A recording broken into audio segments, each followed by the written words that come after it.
Every night at 3:17 a.m., she appears in my room searching for something. But what she finds changes everything I thought I knew about love and death. David had always been a light sleeper, but lately, something was different. Every morning for the past week, he woke up with the strangest feeling that someone had been in his room. Not in a scary way, but like when you walk into a place where someone has just left and you can still feel their presence hanging in the air. The first thing he noticed was the smell. It wasn't unpleasant at all. In fact, it was beautiful, like fresh flowers mixed with something he couldn't quite identify. Something sweet and mysterious that made him want to breathe deeper. The scent reminded him of his grandmother's garden, but also of something else entirely, something that felt both familiar and completely foreign at the same time. David lived alone in a small studio apartment on the third floor of an old building. He had moved there 6 months ago after getting a job as a graphic designer at a local marketing company. The rent was cheap, which was perfect for someone just starting their career. The apartment was simple, just one room that served as bedroom, living room, and workspace with a tiny kitchen and bathroom tucked into one corner. At first, he thought maybe the smell was coming from outside. Perhaps a neighbor had started using a new air freshener, or someone was growing flowers on their balcony. He checked his windows, but they were closed tight. He had always been careful about keeping them locked, especially since he lived alone and worked late hours. The smell seemed strongest near his bookshelf, where he kept all his art books and some old boxes that belonged to his grandmother. She had passed away last year, and her family had given him some of her things. Old photo albums, books, and a few small boxes he hadn't gotten around to opening yet. He had been too busy with work and too sad about losing her to go through everything properly. On Tuesday morning, David decided to investigate. He walked around his entire apartment sniffing like a detective trying to solve a mystery. The smell was definitely strongest near the bookshelf, but there was nothing there that could be causing it. No flowers, no perfume bottles, no air fresheners, just his books, his laptop, and those unopened boxes from his grandmother's house. He started to wonder if maybe he was imagining things. Work had been stressful lately. His boss was demanding, and he had been pulling late nights trying to finish projects. Maybe he was just tired and his mind was playing tricks on him. But the smell was so real, so vivid. It made him feel strangely peaceful, like someone was watching over him.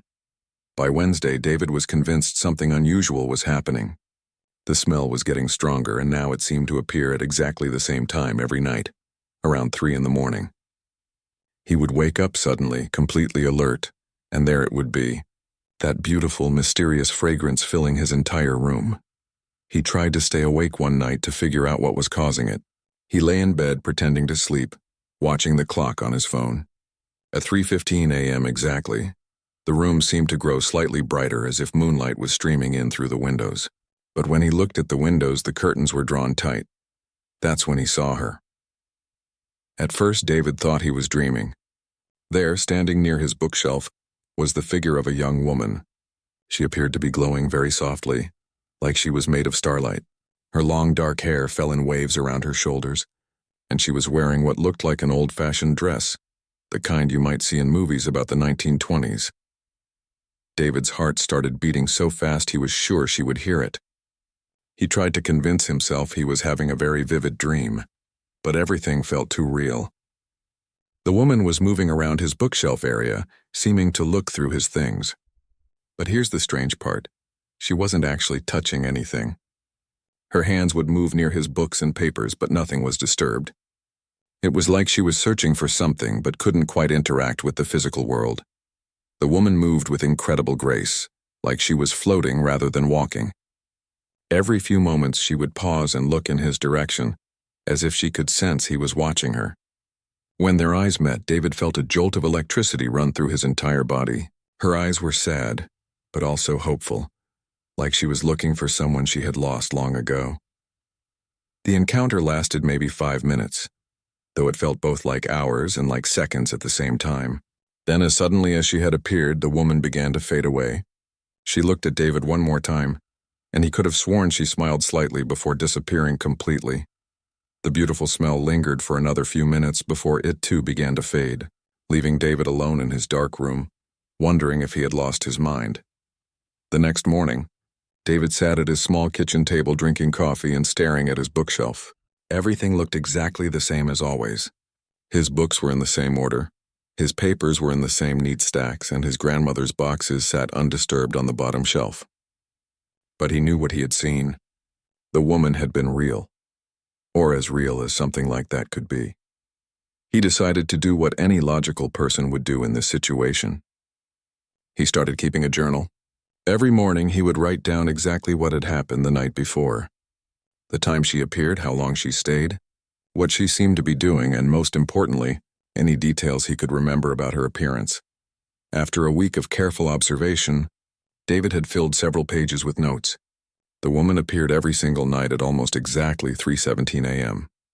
She always went straight to the area near his bookshelf and seemed to be searching through his things, particularly around his grandmother's boxes. She never made any sound that he could hear, but the floral scent always accompanied her visits. Most interesting of all, she seemed to be getting clearer each night. On that first night, she had been quite transparent, almost like looking at someone through frosted glass. But by the end of the week, David could make out much more detail. The style of her dress, the way she moved her hands, even the expression on her face. David found himself looking forward to these nightly visits, strange as that seemed. During the day, he would think about the mysterious woman and wonder who she was and what she was looking for. At night, he would lie awake waiting for 3:17 a.m., feeling both nervous and excited about seeing her again. The whole situation was turning his life upside down, but David couldn't deny that he had never felt more curious about anything in his entire life. Whatever was happening in his small apartment, he was determined to figure it out. He had a feeling that his grandmother's boxes might hold the key to solving this beautiful mystery that had walked into his life and filled his nights with wonder.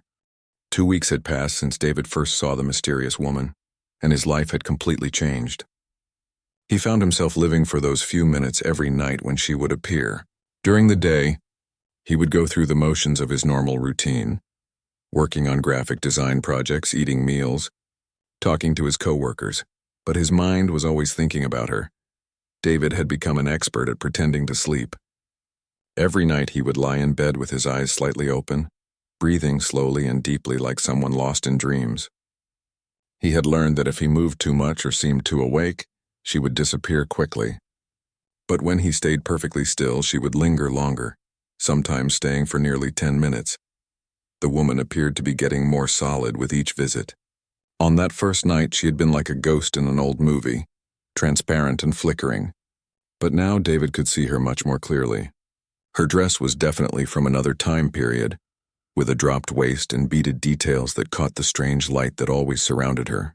Her hair was styled in finger waves the way women wore it in old photographs from the 1920s, but it was her face that fascinated David the most.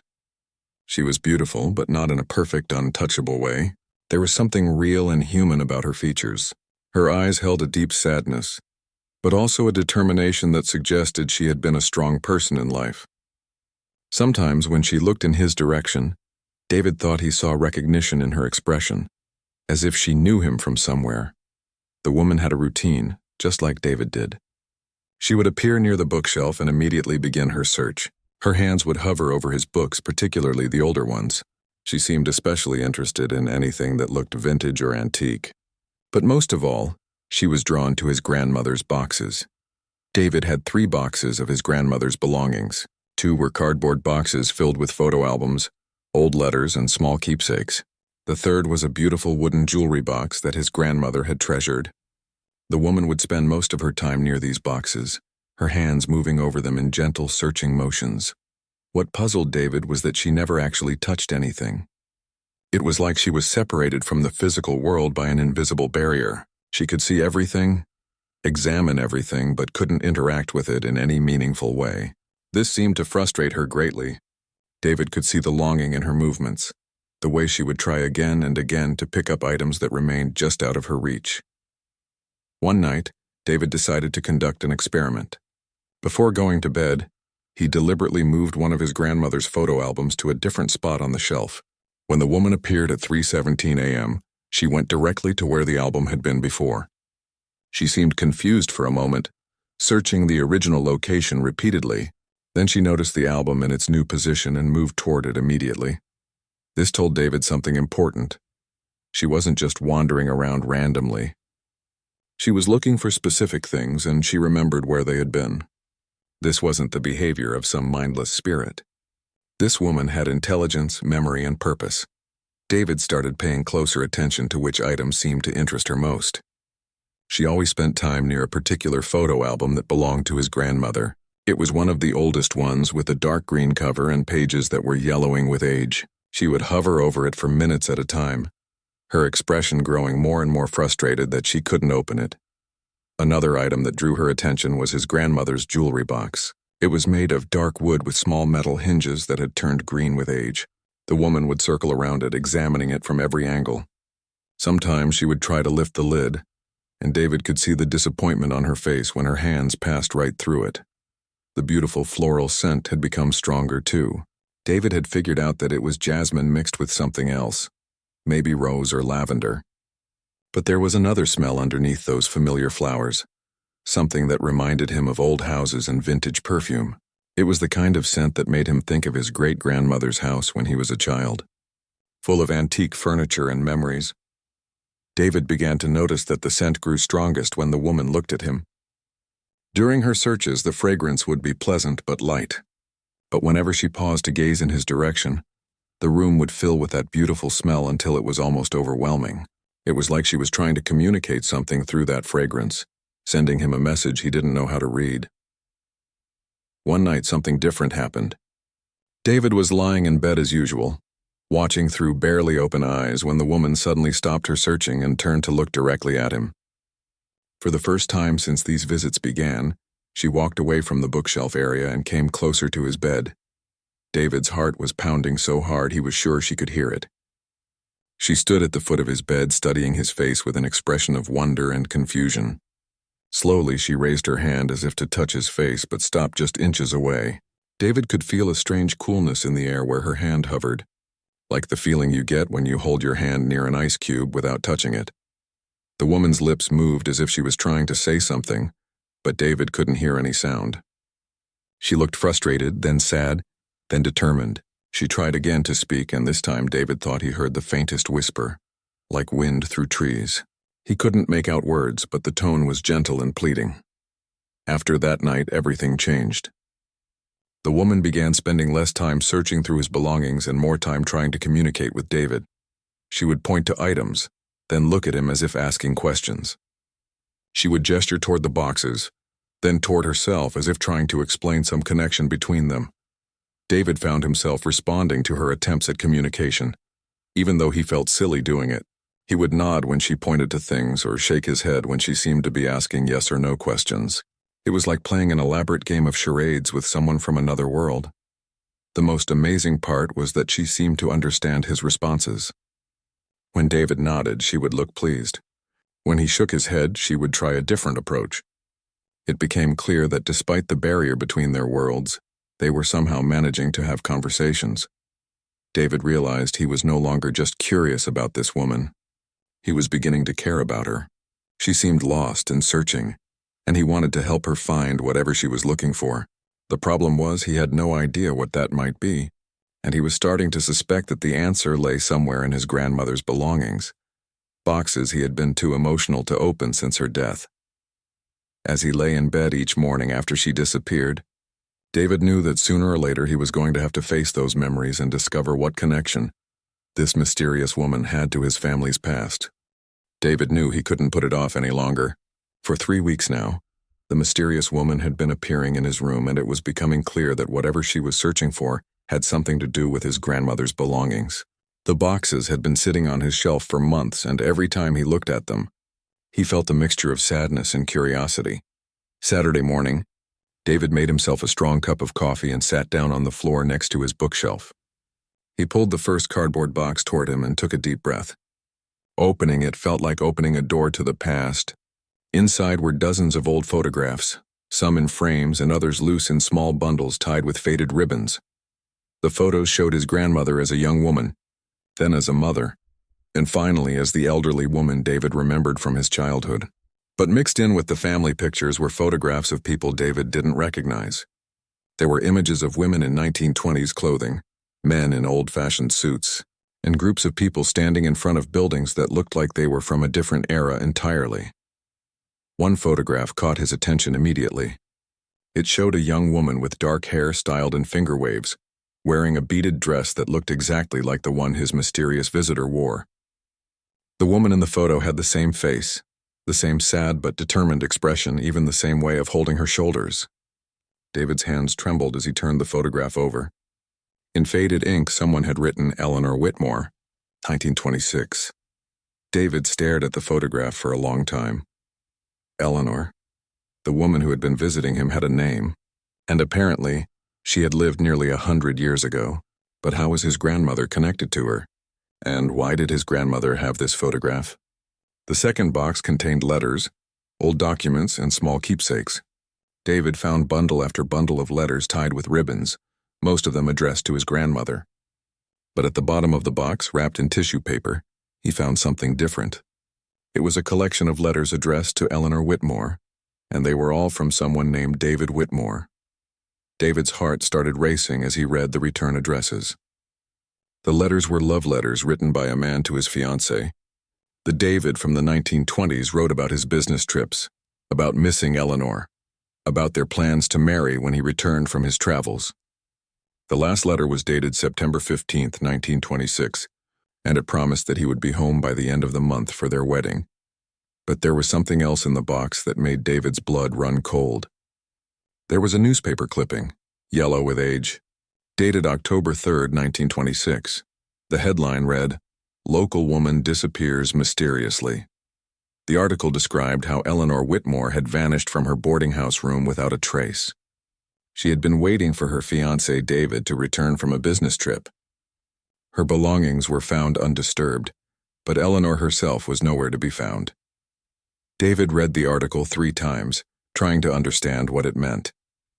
Eleanor had disappeared in 1926, but she had been appearing in his room nearly every night, and the man she had been waiting for shared his name, David.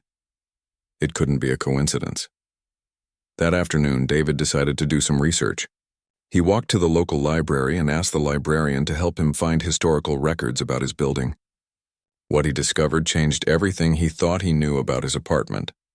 The building David lived in had been constructed in 1962, but it was built on the exact site where a boarding house had stood in the 1920s. The boarding house had been called Whitmore House, the same last name as Eleanor's fiancé. According to the records, the boarding house had been destroyed in a fire in 1926, just 2 weeks after Eleanor's disappearance. The librarian helped David find more newspaper articles about the fire. The headlines were dramatic. Boarding house fire claims 3 lives and mysterious blaze destroys historic building. But as David read the articles carefully, he found something that made his heart ache. One article mentioned that the fire had started in the middle of the night, and that a young woman had been seen running back into the burning building to save 2 children who were trapped on the upper floor. The woman had managed to get the children out safely, but she had perished in the flames. Her body was never found and she was never identified. David felt like pieces of a puzzle were finally falling into place. Eleanor hadn't just disappeared. She had died trying to save people in a fire. And now she was trapped somehow, unable to move on because she had unfinished business. She had been waiting for her David to return, not knowing that she had died before he ever made it home. That evening, David could barely contain his excitement and nervousness as he waited for 3:17 a.m. When Eleanor appeared near the bookshelf as usual, David did something he had never done before. He sat up in bed and spoke her name softly. "Eleanor." The effect was immediate and dramatic. Eleanor froze completely, then turned to face him with an expression of shock and hope. For the first time since these visits began, she seemed to see him as a real person rather than just an observer. David's heart was pounding, but he forced himself to speak again. "Eleanor Whitmore, I know who you are."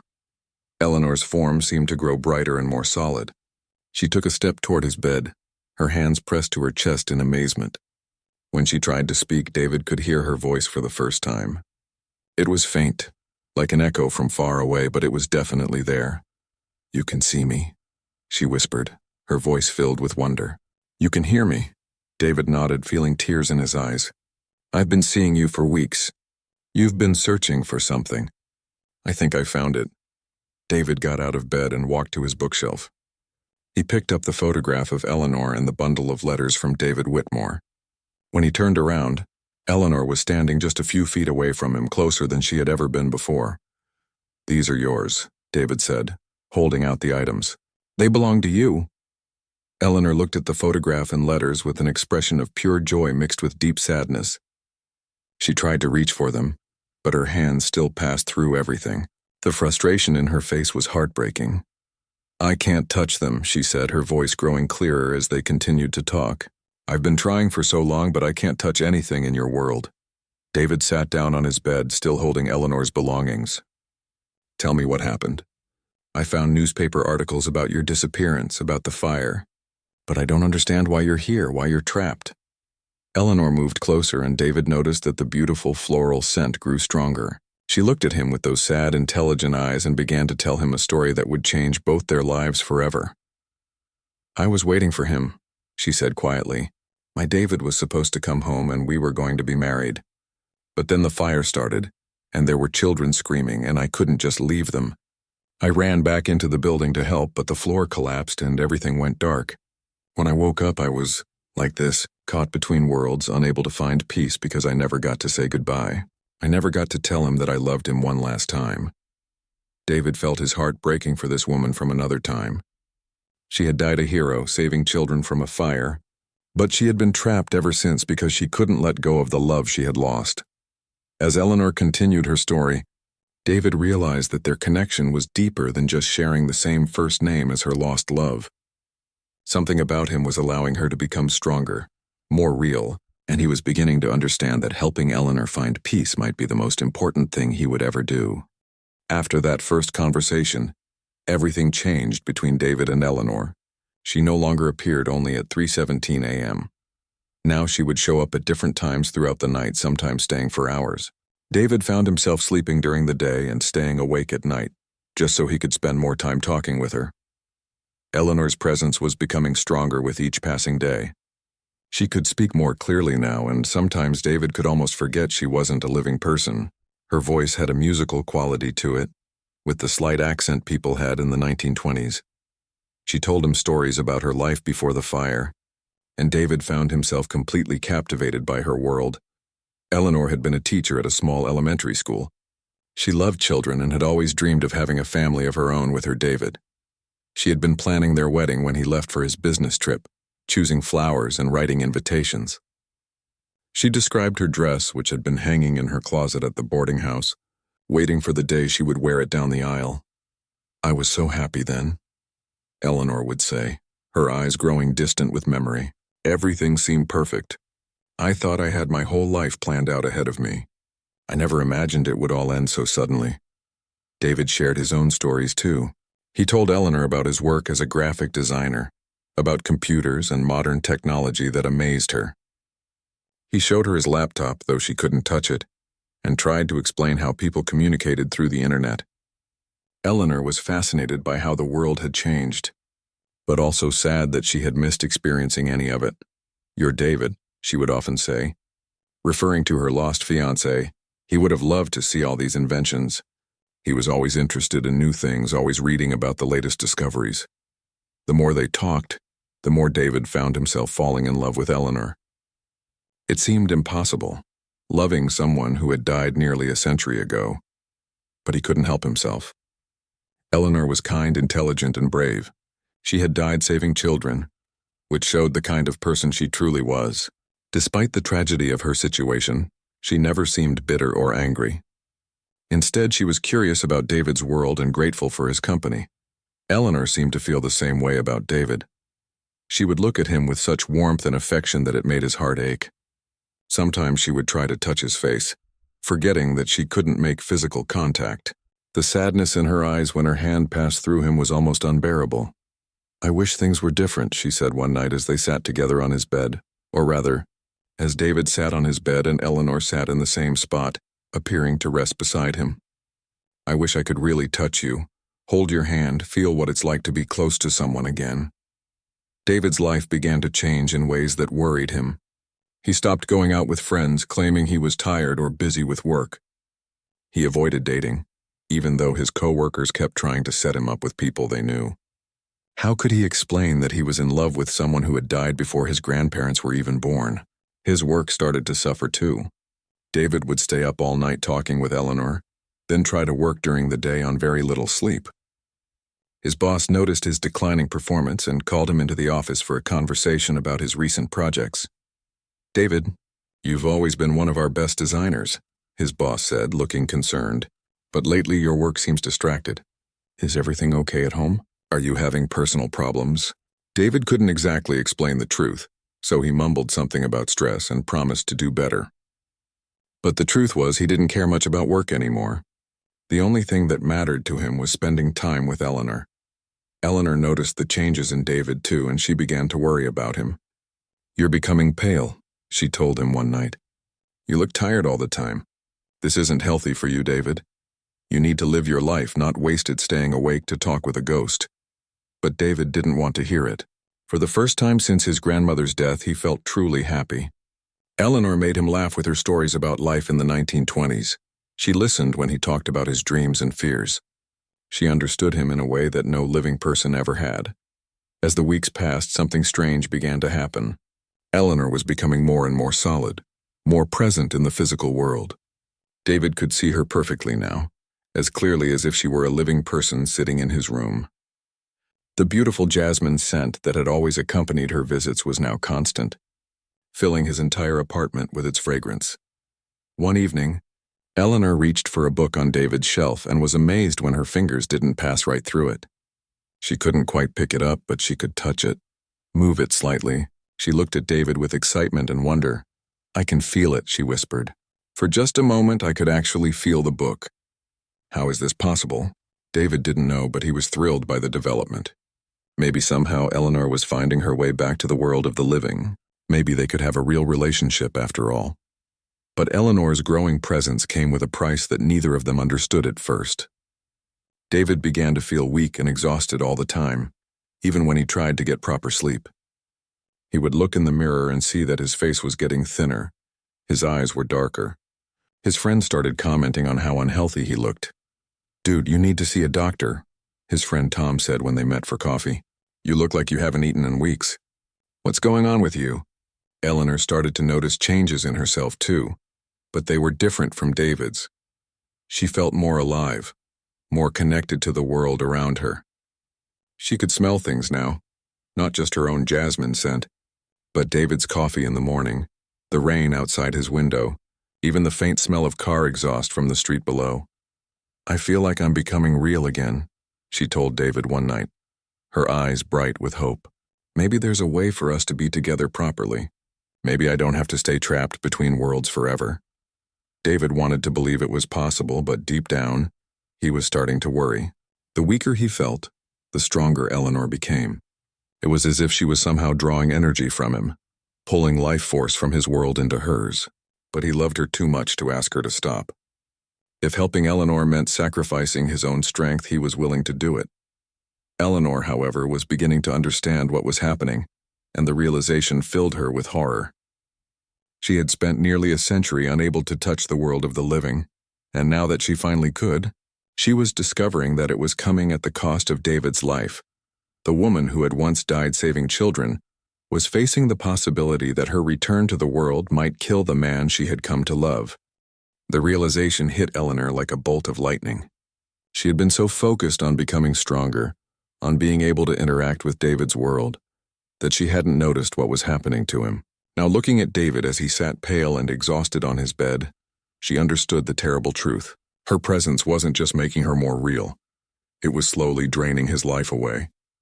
"David," Eleanor said, her voice trembling with fear and guilt.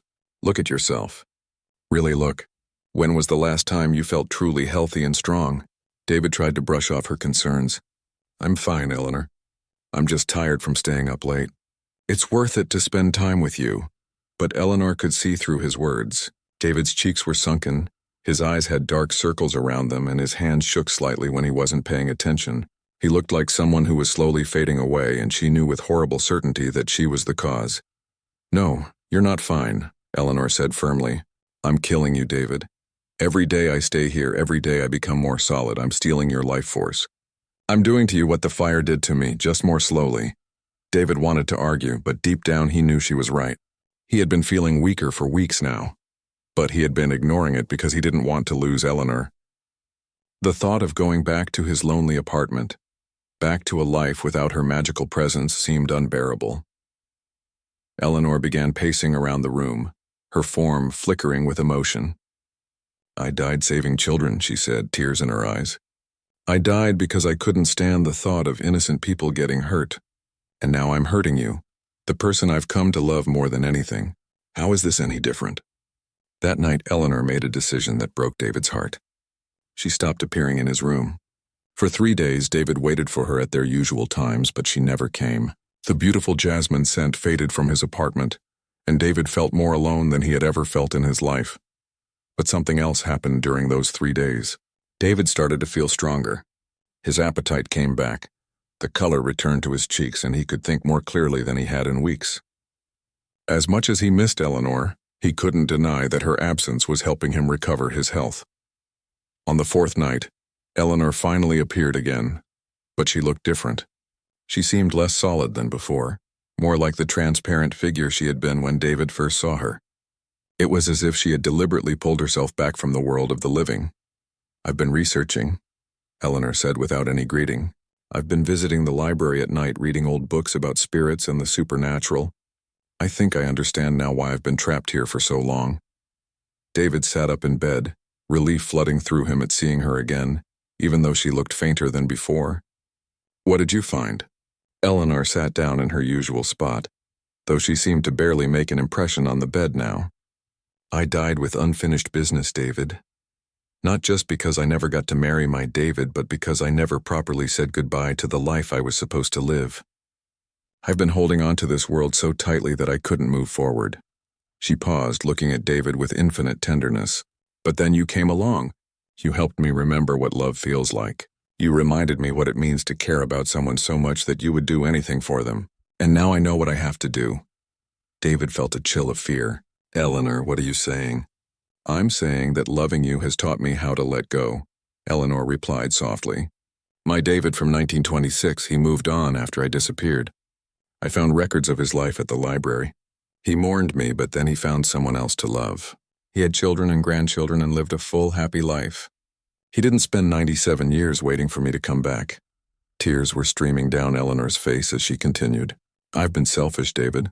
I've been so focused on my own pain and loss that I forgot that life is for the living.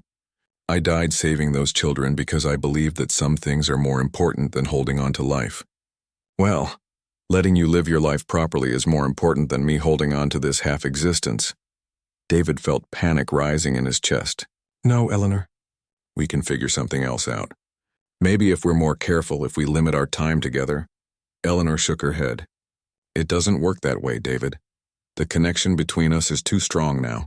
Every moment I spend in your world, I pull more life from you, and I love you too much to watch that happen. That night, Eleanor told David stories about her life that she had never shared before. She talked about her childhood, her dreams of becoming a writer someday, her favorite books and songs. She wanted him to know everything about who she had been, so that he could remember her completely. There's something else, Eleanor said as dawn began to approach. I can feel the pull now, the pull toward whatever comes next. It's been getting stronger ever since I made the decision to let go. I think I was only trapped here because I was fighting against it.